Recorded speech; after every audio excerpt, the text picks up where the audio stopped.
કે મમ્મી તમારી વંદના પૂજા કરવાની છે, એવી સર્વ માતાઓ અને સ્પેશિયલ આજે બાબાના ઘરેથી પધારેલા ગીતા પાઠશાળાથી આવેલા વસોથી આવેલા સર્વ ભાઈ બહેનો, આ ત્રિવેણી સંગમ છે અને ત્રિવેણી સંગમની અંદર કુંભ મેળો ભરાય. પ્રયાગરાજની અંદર કુંભ મેળો ભરાયો તો લાખો શ્રદ્ધાળુ ત્યાં સ્નાન કરી અને પવિત્રતાનો શું કર્યો? અનુભવ કર્યો.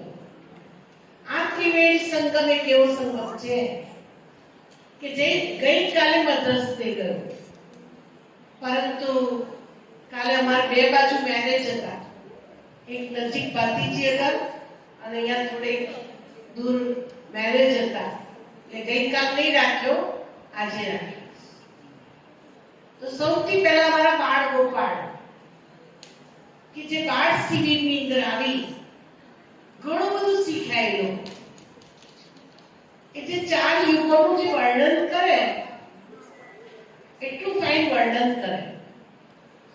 અને એ લોકોને જે શીખવાડનાર અમારા ઈનાબેન ને તેજલબેન, હું તો ઓપનિંગમાં જ આવી અને આજે ક્લોઝિંગ. પણ એ બાળકો જો ચાલુ ને ચાલુ એ મા બાપ મોકલે તો એની અંદર થોડી ઘણી શિસ્ત આવે, થોડી ઘણી ડિસિપ્લિન આવે અને થોડી ઘણી ઈમાનદારી આવે. કેમ કે આજના બાળક આવતીકાલનો ભારતનો ભાવિ કર્ણધાર છે, ભારતનો આદર્શ નાગરિક છે.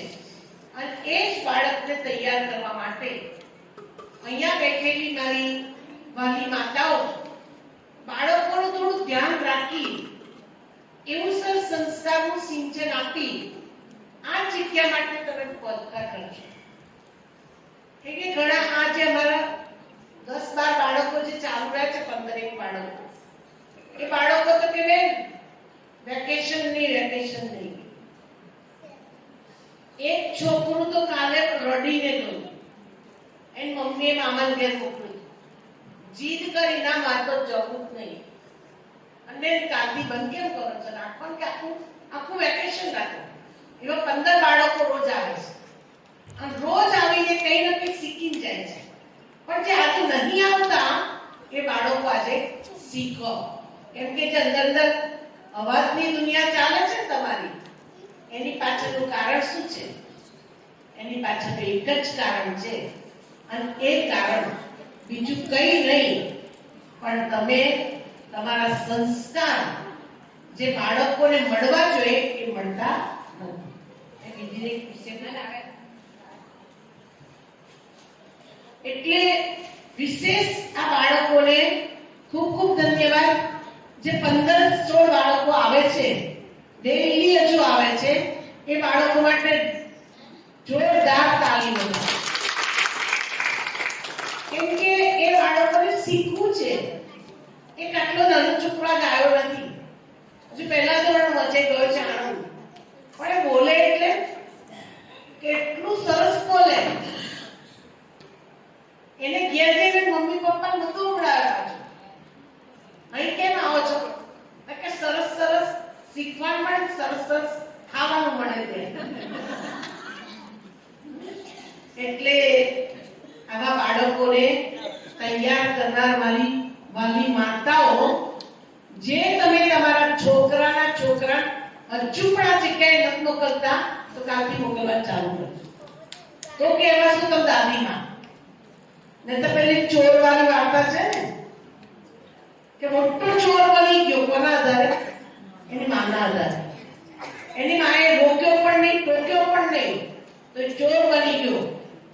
પૂછ્યું કે ભાઈ છેલ્લી કોઈ ઈચ્છા કરી? કે હા, મારા માને મળવું છે. છેલ્લી માને સજા કરી.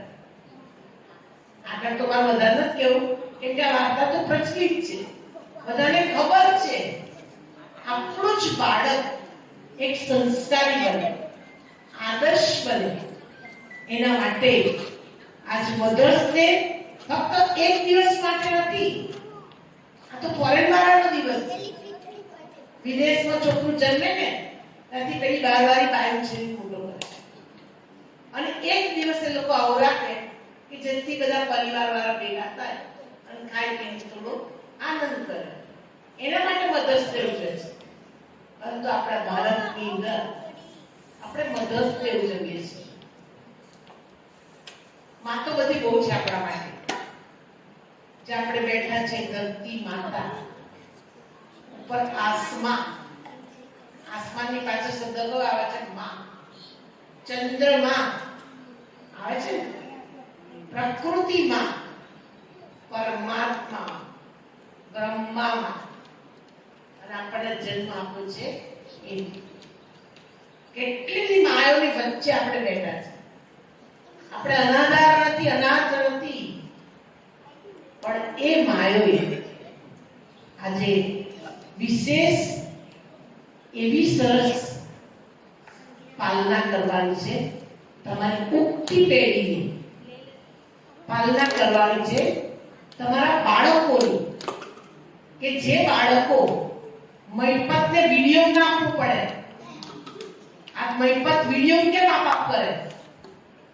કોઈનું પણ એડમિશન આવે એટલે મહિપત સી મૂકે વિડીયો, અને જાહેર જનતાને ખબર પડે કે આ છોકરાએ એની માને આવું કર્યું. એ વારો આપણો ના આવે, આપણી દશા એ ના આવે કે આપણે ગરડા ઘરમાં જવું પડે. ઘરની અંદર પણ સમાનથી જીવીએ. ક્યારે?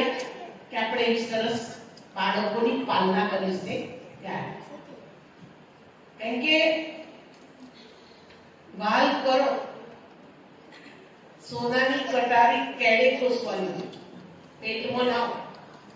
બાળકોને લાડ લડાવો, પણ અતિશય લાડ લડાવે છે એનું કારણ આ મોબાઈલ છે.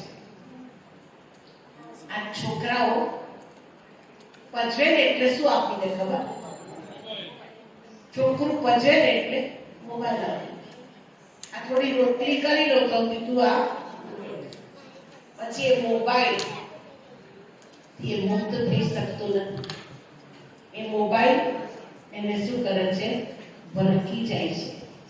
માટે વાલી મારી માતાઓ, આજથી તમે ઘરે જઈ તમારી બેવ પેઢી, છોકરાનું છોકરું અને તમારું છોકરું, આદરણીય નરેન્દ્રભાઈ મોદીએ કહ્યું કે વ્યસનમુક્ત ભારત કરવું હોય, નશામુક્ત ભારત કરવું હોય તો બ્રહ્માકુમારી વિશ્વવિદ્યાલય કરશે. અને એમણે આપણને સોંપી દીધી 18 ટ્રકો આખા ભારતમાં ચાલી રહી છે.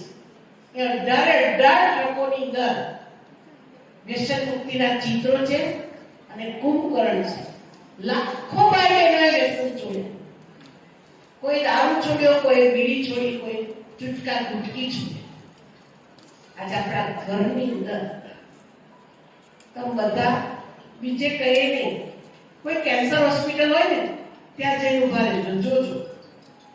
કોઈને બપોરો છે, કોઈને બપોરો, કોઈને કઈ બપોરો, ચિત્રી ચડે એવા મોડા. ક્યારે? કે વ્યસન કરે છે. આપણી ઉગતી પેઢીને સાચવવાની, આપણા બાળકને પણ સાચવવાનું.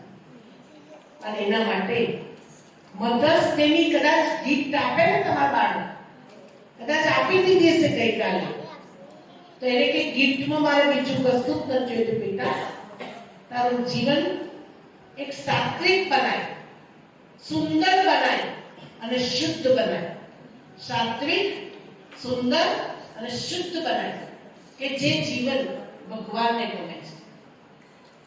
કારણ કે ભગવાનના મંદિરની અંદર આપણે બધું લઈને જતા ને તો કહેતા, ફૂલ લાવી ફૂલને તો ભમરાએ બગાડ્યું છે, ચોખા લાવી ચોખાને ઈયળે બગાડ્યું છે, હું આવી પણ માયાએ બગાડી છે. પરંતુ આજની જનતાને આ વ્યસને બગાડી છે. અન્ન દોષ અને સંગ દોષથી વ્યક્તિનું જીવન કર્યું છે. માટે પાછળ બેઠેલી બ્રહ્મા માં અને શિવ પિતા પરમાત્મા સ્કૂલમાં ભણતા હતા પ્રાર્થના કરતા, તમેવ માતા જ પિતા તમેવ બંધુ સખા તમે. અત્યારે સાચી માં બ્રહ્મા અને સાચા પિતા પરમપિતા પરમાત્મા બંને પાસે હાજર છે. એની સામે આપણે સંકલ્પ કરીએ. બધા પોતાના સ્થાન ઉપર ઉભા થઈ જાઓ. જમણો હાથ લાંબો કરજો. આજથી હું મારા બાળકોનું ખૂબ સુંદર રીતે પાલના કરીશ. મારા બાળકોને વ્યસનથી મુક્ત કરીશ. હું આજથી એક શ્રેષ્ઠ નારી બની ભારત માતાનો અવતાર બની વંદે માતરમ બનીશ. ભારત ભારત વંદે વંદે વંદે.